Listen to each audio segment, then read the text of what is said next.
him after your father? Tiberius? You kidding me? No, that's the worst. Let's name him after your dad. Let's call him Jim. Sweetheart, can you hear me? I love you so much. I love you.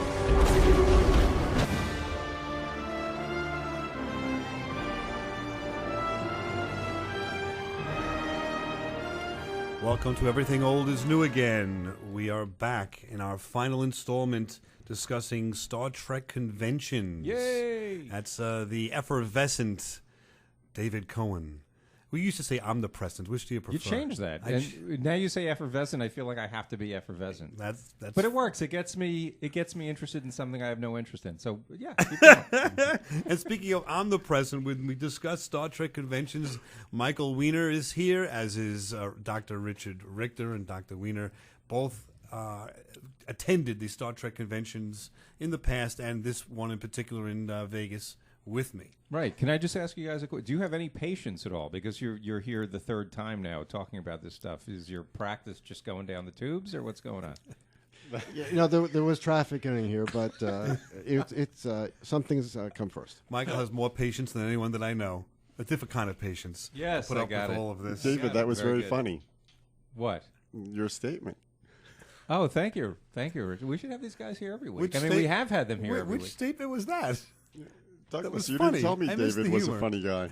I was being sarcastic, Ah. Douglas. I was being Okay. And I knew he was being All right, I missed the whole thing. Although what I didn't miss was the significance of that clip, which was from the first J.J. Abrams album. See, I'm trying to divert the subject matter away, and you're bringing it right back. I just thought that still think that Star Trek still has relevance today. I think J.J. Abrams movies have been wonderful. I think the beginning of the first movie set the tone with its feeling to it. There's also a nod to the past. If you talk about Tiberius being the middle name and of James Tiberius Kirk and so forth. So I don't know if you agree with me or not, but I think Star Trek is alive and well.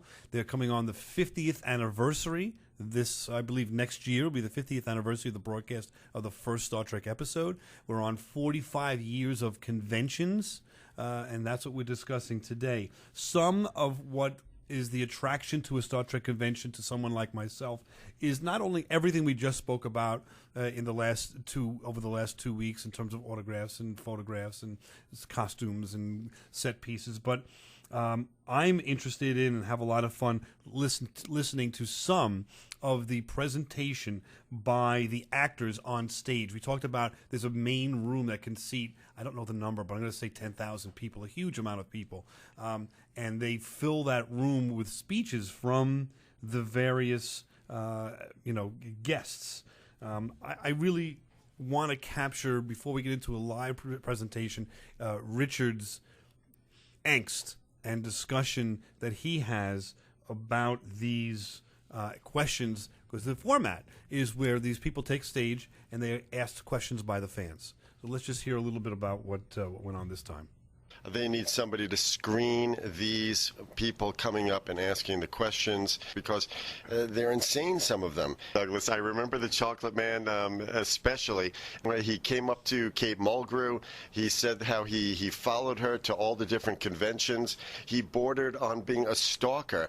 I also remember another person would bring up their in sort of a wheelbarrow, if you will, their two pet dogs, and wanted to introduce them. Today, there was a group of people in costume. They were very nice costumes, but they asked David Warner to bless their baby. And it wasn't even a real baby. It was a toy baby.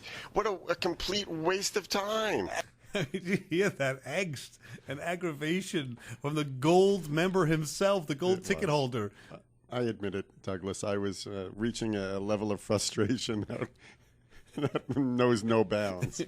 Because sometimes the presentations are wonderful. Sometimes they invoke that. Although I want to go to and follow up on that blessing. Was that blessing ever done? Performed? I don't remember. All I remember is we wanted to hear David Weller. He had a limited amount of time on stage. We wanted some reasonable questions of interest to the general audience there. And these people completely wasted the time. Actually, the blessing was from Carl Urban. Let's see if we yes, it was that. Carl, yes.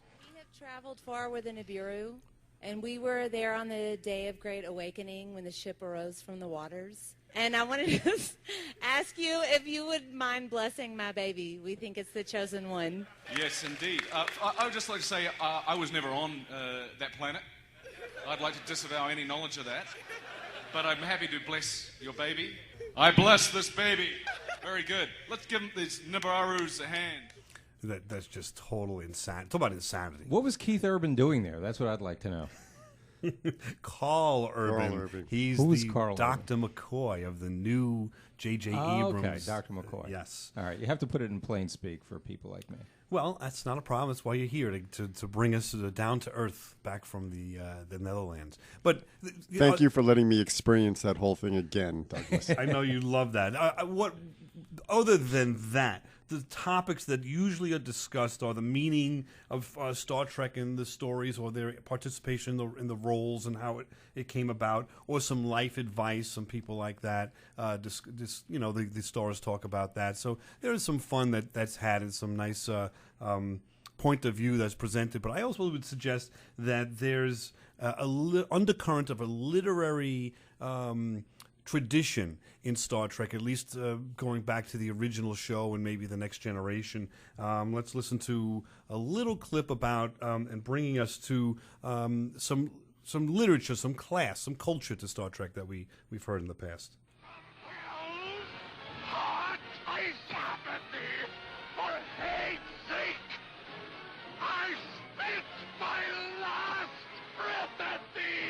From hell's heart, I stab at thee. For hate's sake, I spit my last breath at thee. So that was the original Gregory Peck in the original Moby Dick, Ricardo Montalban in Wrath of Khan. I throw that out there as a discussion point. If anybody, do you feel there's any significance, any literary significance to Star Trek at all?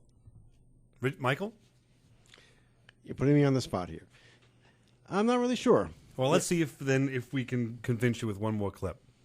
Piled upon the whale's white hump, the sum of all the rage and hate felt by his whole race. If his chest had been a cannon, he would have shot his heart upon it. Ahab spent years hunting the white whale that crippled him, quest for vengeance. But in the end, it destroyed him. So there is a undercurrent, I'm going to suggest. You can find many clips to old works of art, old literature throughout Star Trek. What does Captain Picard do at the end of almost every episode in his room? He's reading a hardcover book. We can't say it on the air. He's reading a hardcover book, and he does an homage. He's in his room alone at the end of every episode? Remember, we're talking about the fun and adventure of Star Trek. I'm sure he was, too. I've basically rendered all of these three speechless with this argument. I think they were rendered speechless before that, but okay. Let's hear if we can remember what Star Trek's all about. Course heading, Captain. Second star to the right, and straight on till morning. We will be back right after the commercials to discuss more about the substance of what these actors are telling us when we're at a Star Trek convention, and more specifically the Las Vegas Convention 2014. Not everything old is new again. Come on back, and for a few short moments we will enjoy with you.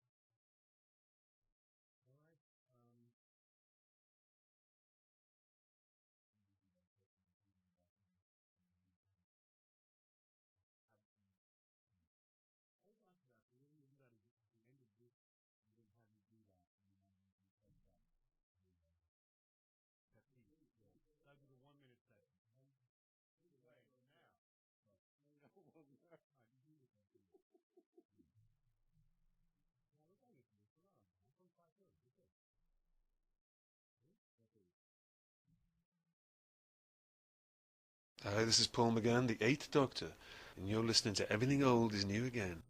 How do you like that? Sounded like Paul McCartney. Yeah, it does. It's Paul McGann, the Eighth Doctor of the Doctor Who fame, and we did as a triumvirate, me, you, and our sometimes friend Chris Solger, producer, came on board, and I say sometimes, and that is sometimes on the show. And we went to the Doctor Who convention recently in Long Island, and we'll have to do a show about that coming up. A lot of fun. 3 shows or 1, just like we're doing for Star Trek? We'll probably just do 1, maybe 2. Depends on the number of clips we have. Speaking of clips, though, we're back to the Star Trek convention, the substance of what goes on. Let's look at the positive side and capture Richard discussing the speech that he had heard at the second day of the convention from. First of all, his name is pronounced Wang. He is so fan-friendly. What a gentleman. And as a speaker, he's very dynamic, too. He interacts with the audience. He can be humorous at times. He has very interesting stories that are all behind-the-scene type of events that happen. So I think what we're saying is some of these actors are on stage, they're kind of simply answering questions, and that's fine. But you're hearing a performance, if you will, from this Garrett Wang, almost a comedy routine. Is that a fair assumption? That's very accurately stated. Oh, very nice. Nice to hear that. That's Michael being as succinct as possible, as usual. And I enjoyed that discussion. I enjoyed the presentation that day of Garrett Wang. Do you remember that, Michael? Yes. Some of the actors come on and they just say, do you have any questions? And that's really the lazy way out. Come prepared.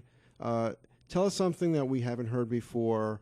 And you're an actor. That's your job. They're getting paid for it, too. Yeah, exactly. Big money. And there are many times some of these characters come out and they don't even, they just say, hello, it's great to be here. Okay, let's take questions. You could clearly see that it's kind of rote. It's not really an exciting event for them. And that's when you want to shoot yourself, because half the questions aren't screened and they're useless. Wow, we still. I don't get that. But I don't get. First of all, I think you have to be pretty blessed to be, a working actor, at all, and then to be asked to come out and meet the fans, the people who are putting, bread in your mouth and just not being into it. I don't get that. And we shouldn't say that that's all of them. There are many that don't do that. We just heard about Garrett Wang. We heard about William Shatner on stage, Leonard Nimoy. These guys are consummate professionals. They have a show almost, an original performance of what's going on in their life or something that happened on Star Trek. It's a lot of fun. Let's or some advice as to how they got a role or what they feel about the character they play. I don't want Scotty to be a clown. I don't personally. People kind of refer to Scotty as a comedy character, and I'm always like, well, I know he's not a comedy character. There is something comic in his reaction to things. He's very kind of cynical. He's kind of like an ordinary guy in an extraordinary situation. That's really fun to play. So, there is some significant discussion about the character themselves. Whichever you're into the show, you want to hear the actor, what went behind their performance. Why did they do a certain thing on stage? Right. So it brings the fan inside of the mindset of the actor, if you will, and you kind of have some fun being at the convention, getting information no one else really has because they're not at this event. Right. You only know that actor as the person you see on the screen. Now you get to know him. Right. It's not one of these interviews on the Tonight Show or something where they're just doing a clip and trying to get something funny and produce people to watch whatever their latest performances. So it's interesting. Besides that, you don't just have actors. We have seen in the past producers and writers of the show. And Brendan Braga talked about at the most recent convention, he had written and was very involved with Enterprise and other shows, but Enterprise, and he was talking about the last episode that he wrote. And, not everybody is perfect, so let's see what he has to say. The final episode of Enterprise was an idiotic move on my part. I thought it would be cool to do a Valentine to all of Star Trek. It sounded good in my head. What ended up airing was really bad. It was the only time Scott Bakula ever got pissed off at me. So, it's just a clear... what would you say? He's just speaking without any filter. He's kind of having a discussion with this large audience about what he did. In this case, what he didn't feel worked, and that's totally unique. No, Michael. For those who know the show, Enterprise starts starred Scott Bakula, who's now in NCIS New Orleans. And in that last show, they actually moved the timeline up to the Next Generation, and they were just looking back at the Enterprise from that last series. And instead of highlighting the Enterprise crew, they were highlighting the Next Generation crew, and people thought it was insulting. But what did you feel about? Oh, I'm sorry, I cut you off there. You said you thought it was insulting, or people did. What did you feel about, though, being at the convention and hearing the writer address these concerns? Well, there was so much controversy in the press, and people were upset. So it was nice that he was admitting that there was a mistake made. Yeah, and you're hearing an interaction that you're not going to hear anywhere else. I mean, that is something that I think is important to acknowledge. And this fella's a pretty well-known guy. He did Cosmos. Let's hear what he has to say about that. One of the reasons I was so passionate about Cosmos and threw myself into it so deeply is there was some part of me that missed that Star Trek feeling. So I channeled some of that into Cosmos. So, at least for him, and I think some of the writers and producers of this show, they've gone on to 24, they've gone on to Cosmos, they've gone on to a lot of other shows, Terra Nova. They're accomplished individuals, have careers unto themselves. Michael, talk to us about what you feel Star Trek has in terms of its influence on our pop culture today in some television shows or where you see it being referenced. Well, the more you know of Star Trek, the more you see the references. You would not even notice them if you were not a fan. Seth MacFarlane is a huge fan, so in The Family Guy, there are references all the time. And in fact, he brought the whole cast of The Next Generation back, well after the series ended, and did a show with him. The Big Bang Theory. Not only have Star Trek characters been in the show, Will Wheaton has a recurring role. But they're always making Star Trek references. The Sheldon character, who is very Spock-like, is always referencing Klingons and Spock, and this is one of the most popular shows on TV today. So it certainly reflects the popularity of Star Trek that continues. It's interesting that the writer-producer of Cosmos, which is a significantly serious show, talked about his participation in that was influenced by his experience with Star Trek. Right? David has nothing to say. I heard that. No, Let's try to get you to... I'm listening, and I'm He's enthralled with it. He is. I think at some point you have to acknowledge that whether you like it or not, Star Trek references have some fun and flip meanings, like "Beam me up, Scotty." There's no intelligent life here. You see those bumper stickers and all. But also there's some significant deep meanings of some of what they've done. Yeah, I was just sitting here trying to think of other current Star Trek references. There's just the fact that they've relaunched the whole movie series, and it's a smash hit. I mean, yeah, and they're working on the third one. It's going to come out in 2016 for the anniversary of the 50th, the 50th anniversary of the show. So it's a fun topic. But getting back to the convention itself. What would you say, Richard, if you can recall, would be your most either fun or most awkward experience at all of these conventions you've gone to? Oh, gosh, that's a tough question because we've had a blast. But the thing that always stands out in my mind, Douglas, is at the Hilton, the Star Trek experience, which we were all saddened when they took that down. And then, of course, they moved to the Rio, which is a beautiful hotel. That was incredible. You actually had the experience. What is the start? Can you explain what that is, or what it was? Douglas, could you elaborate on that for me? Yes, it was a fan-friendly homage to Star Trek, but better than that, you were taken with the technology of the day into the ship and into an adventure. Beamed onto a ship. You were then taken into a shuttlecraft and done like one of these Disney rides, and flew around Las Vegas. And they also had another one where the Voyager crew you were being attacked by Borg, and it was very lifelike, as David, if you were in an episode. You stood in a room that went dark, saw flashes of light, and then when your vision came back, you were in a different room. Wow! And you never knew it. Yeah, it was wonderful. They also had a great museum, which they had at this convention, but a terrific museum of pieces that we used. And really quickly, why is it gone? Don't know. Huh? Don't know. It was a monetary issue. Right. They wanted to use the space. We'll for be right something else. back.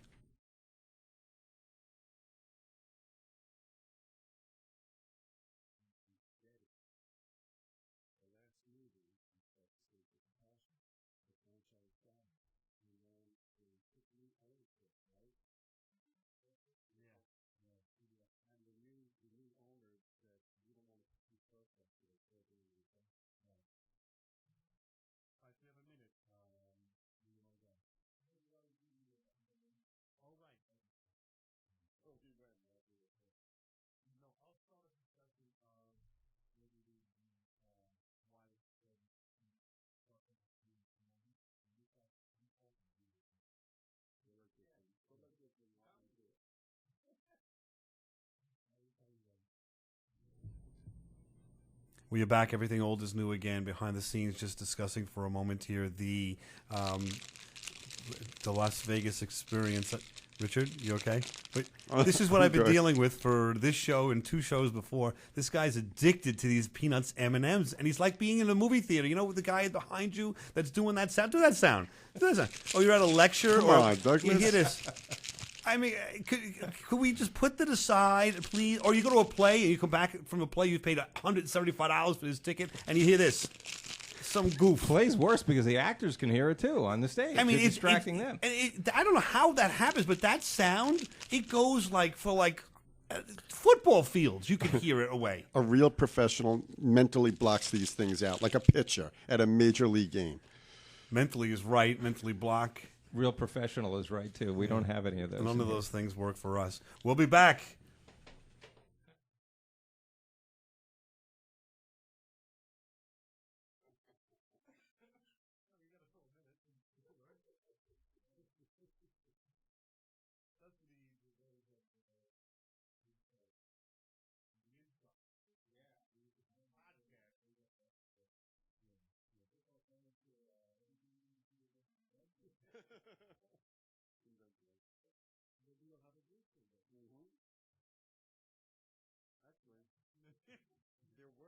There were guys set up in the streets there, right? Yeah, there was a podcast.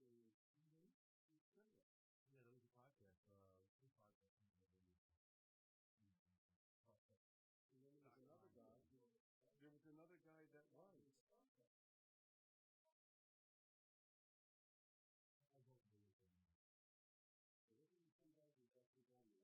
Yeah, but it was a podcast. All right, so we're going to go through more stuff about 12 and something that they say. This is part 3. This is part 3, correct.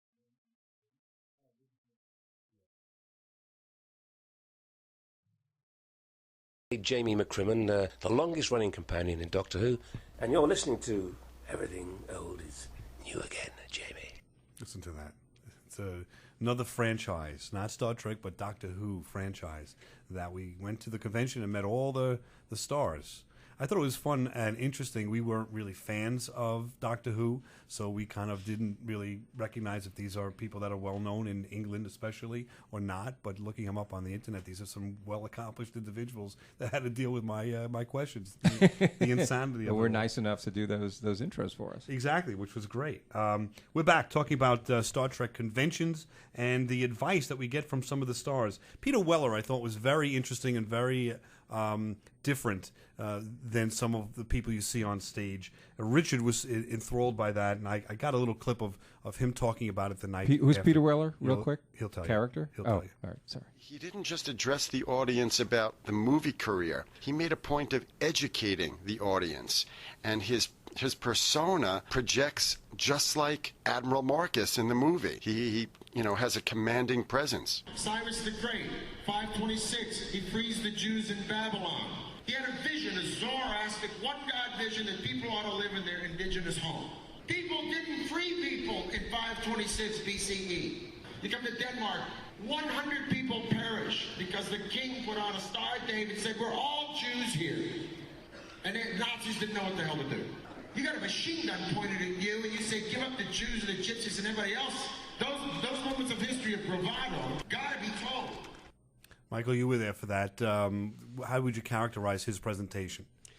Certainly a lot different than the usual. I mean, he was a bit more political than maybe the audience was expecting. A bit, right.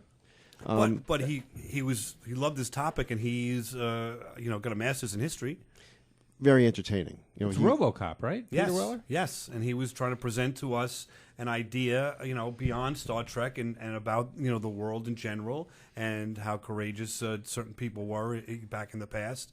And it was very interesting. I had not heard the story about World War II that he mentioned there, so quite educational, I thought. Richard? But he's a teacher also. Isn't he a professor at a university? Syracuse. And he does one of your favorite shows, engineering empire.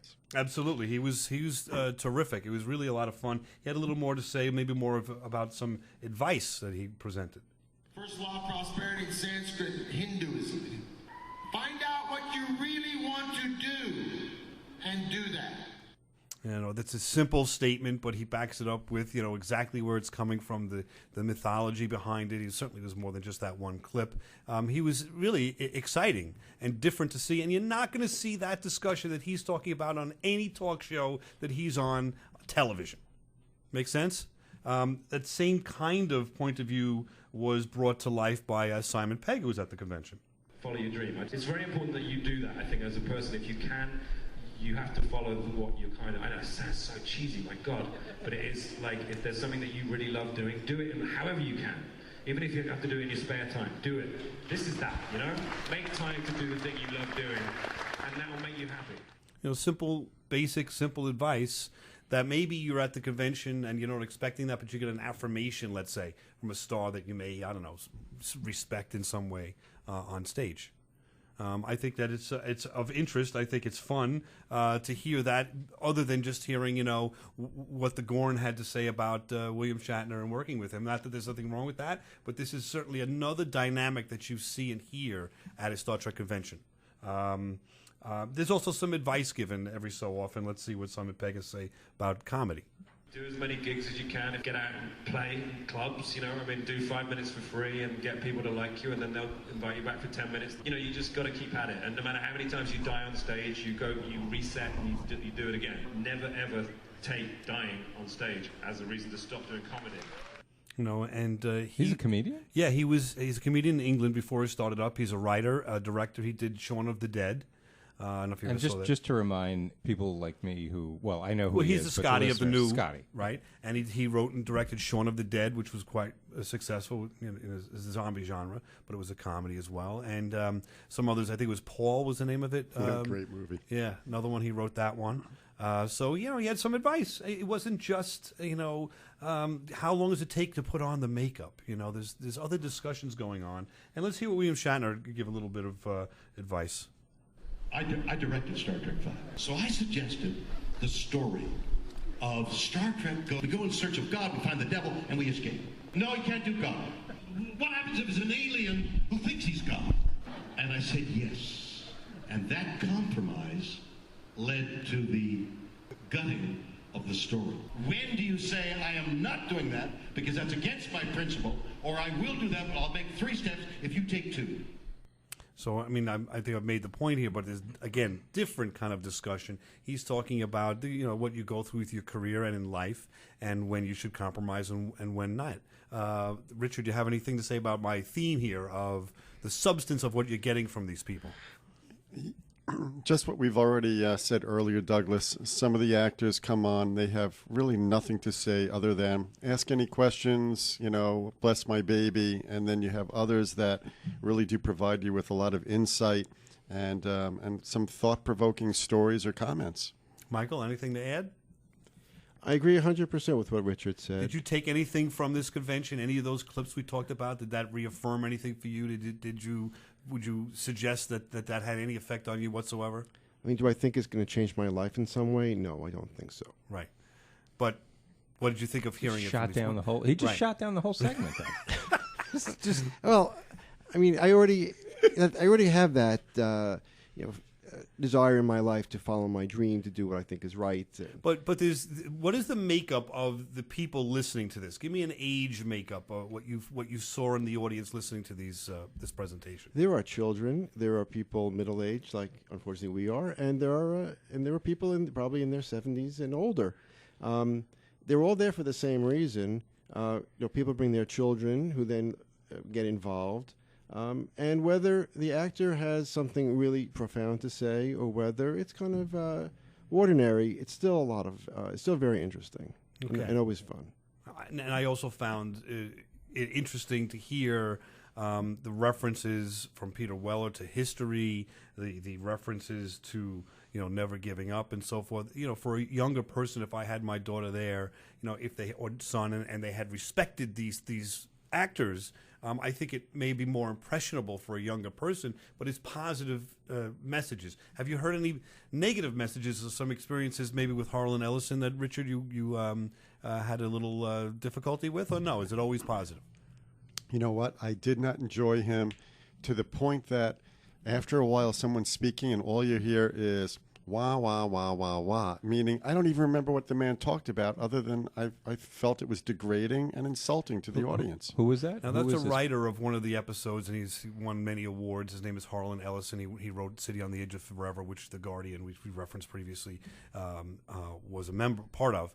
But he was just inanely talking about himself and how wonderful he is. Oh, and how many women he slept with, what 1,000 or whatever. Yeah, we literally got up and walked out on that. That has no place at a Star Trek convention. I was going to say, speaking about your accomplishments with women, I mean, Trekkies we can't relate to that. Can't relate to that at all. But we have to admit that was one of many who were very good. So I don't think we should.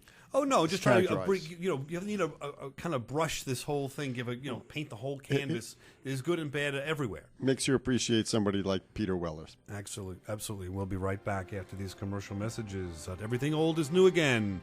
Come on back for our final discussion of Star Trek conventions.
Okay, what is happening now, Jay? Well, we're going to return to Everything Old is New Again with Doug and Dave. Oh, okay. I got nothing else better to do. Got nothing else better to do. That's Jay Johnson, our friend from Soap, and the show we had listened to previously or presented. Hopefully you've listened to. If you haven't heard it, it's a great show. Go back to our podcast, which is on everythingoldisnewagain.biz.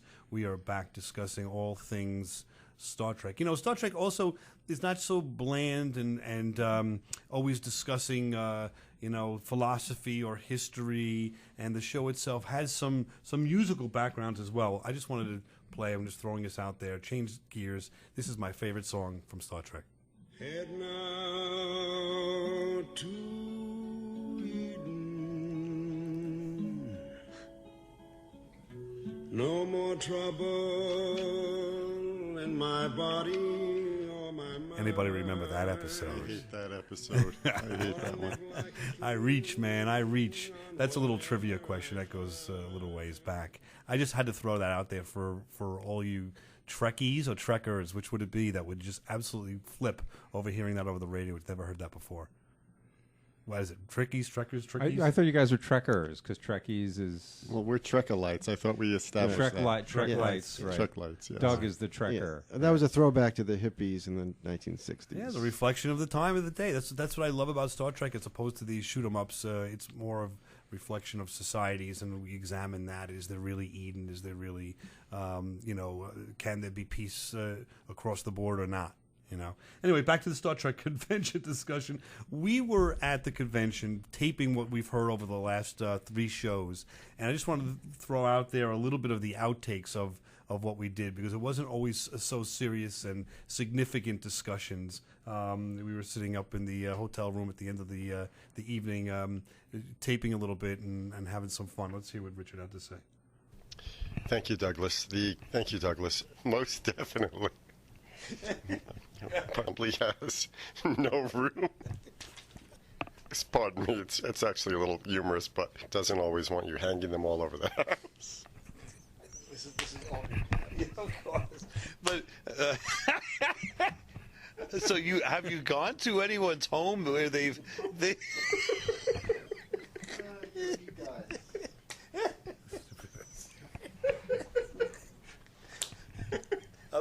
I can edit. Hello, Douglas. Thank you for having us. No, Douglas. That's correct, Douglas. Yes, that's correct, Douglas. Yes. I love when you call me Douglas. That sounds like I'm being called in to take the garbage out at home. Michael Dorn and LeVar Burton. Yes. You seem to imply that you are on a search in Vegas for something special.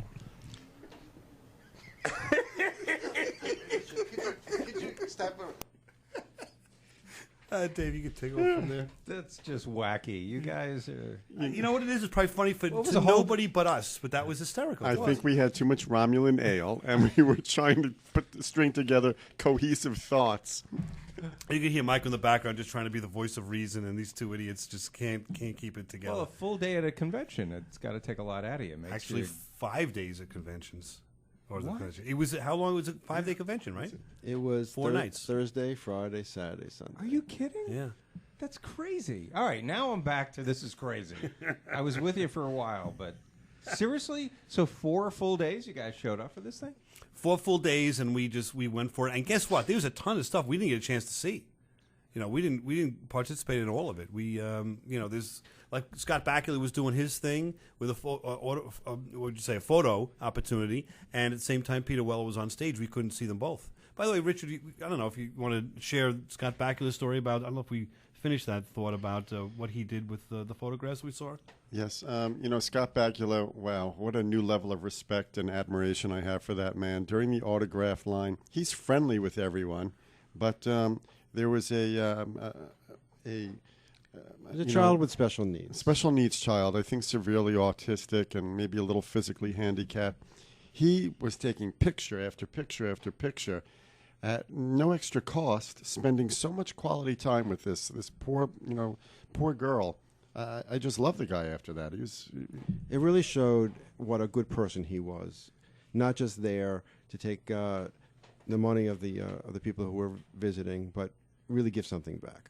Right. So it was moving to see what he did, because usually it's one photograph, you're out. He spent a good, I don't know, it doesn't sound like a lot of time, but I'm going to say 8-10 minutes with this person, and it made the person's day for sure. If not, I don't know, whatever. Tremendous experience for life. Michael got a little insight on the next movie when we're at the convention. Scotty in the new movie series. This was his first convention. He discussed that we're probably going to be seeing the 3rd movie sometime next year, but it's supposed to be set in deep space. Listen to that excitement. Do you hear how excited he gets? Yeah. Michael, were you excited to hear something new about the new movie? I was tired, but yes, very excited.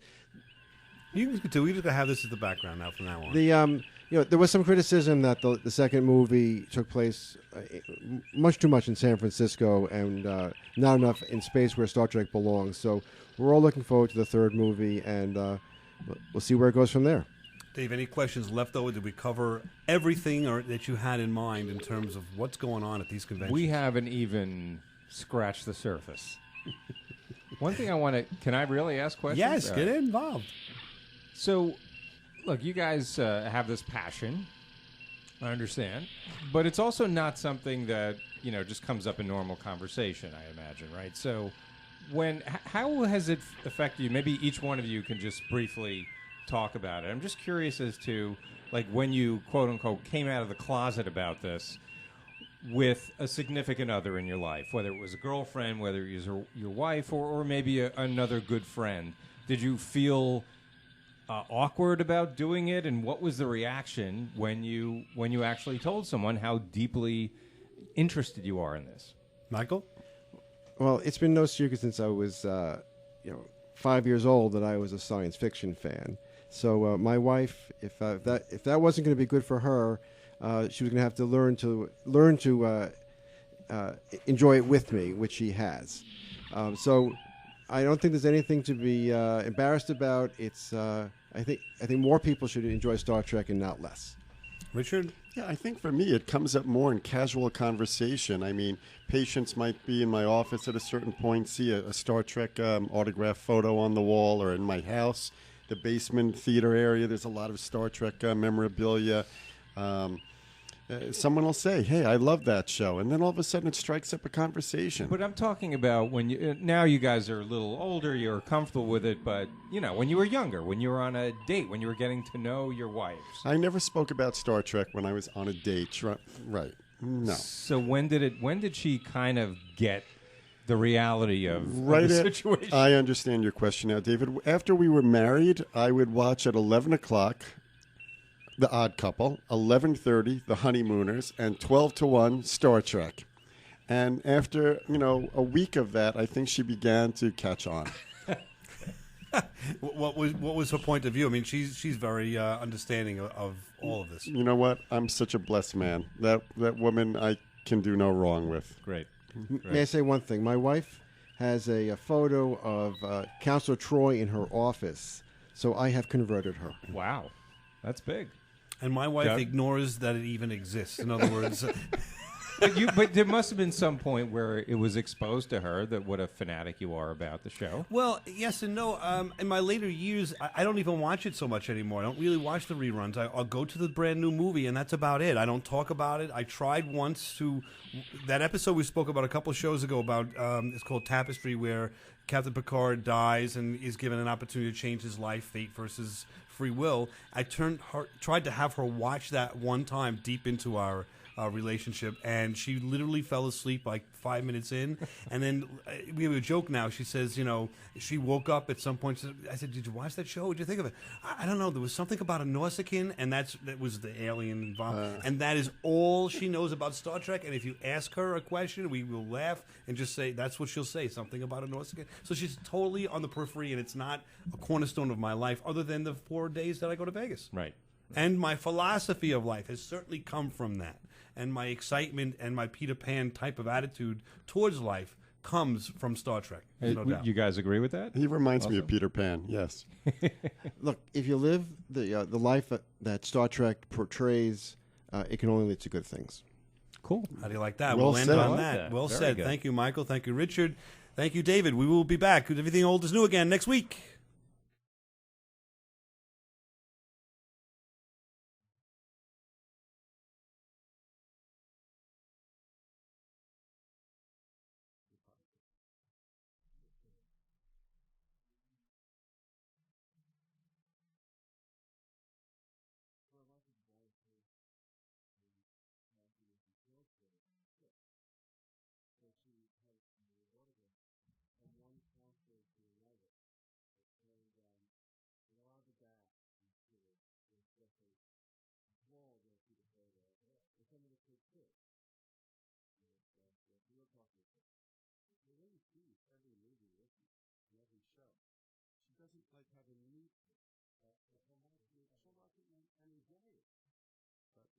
It's not like if I wasn't watching it, I don't think she'd keep it out.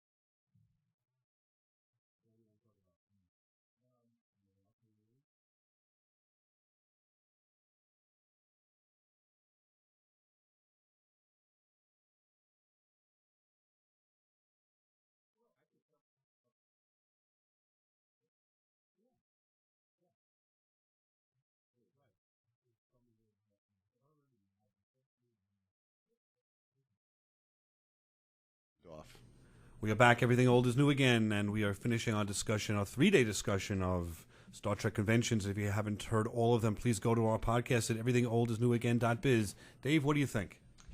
Well, first of all, I'm into Star Trek, not to the extent you guys are, but to me, I remember being a little kid, and when Star Trek was on at 6 o'clock, it was in reruns at that point. My brother and I would sit in front of the TV with dinner. My mom would make dinner, and she knew we always wanted to watch Star Trek. So Captain Kirk, he reminded me of my dad a little bit. He was sort of like, he's a father figure, especially when you're a little kid. He's the leader of the ship. And I think, after listening to you guys now, I'm thinking back, and to a kid, I did learn a lot of lessons from that show. And it might not have sunk in with me at the time on a conscious level, but now I know it did. There were a lot of social issues that were addressed, a lot of things that made you think, and it shaped the way I see the world. And my brother, definitely, who is, again, he's sort of like between me and you guys. Like he doesn't go to the conventions, but he's really into it. And he has memories of him and I sitting there, too, as little kids. So it's something he and I just share, which means a lot to me. And I can get very emotional about that. But after listening to you guys talk about it, I get, I don't want to call it fanaticism because I don't think it is, but, I get what it means to each one of you. And it was really cool to kind of listen to it and see that you guys kind of stick together and do something as a group, and whatever that passion is that brings you together, that's what life's about, right? So, absolutely. And speaking of which, we are passionate about our show. This Everything Old is New Again is continuing. It is 1 hour long. We're going to go on for quite some time, so please tell everybody you know. Spread the word. We are everywhere. Everything Old is New Again. Come on back.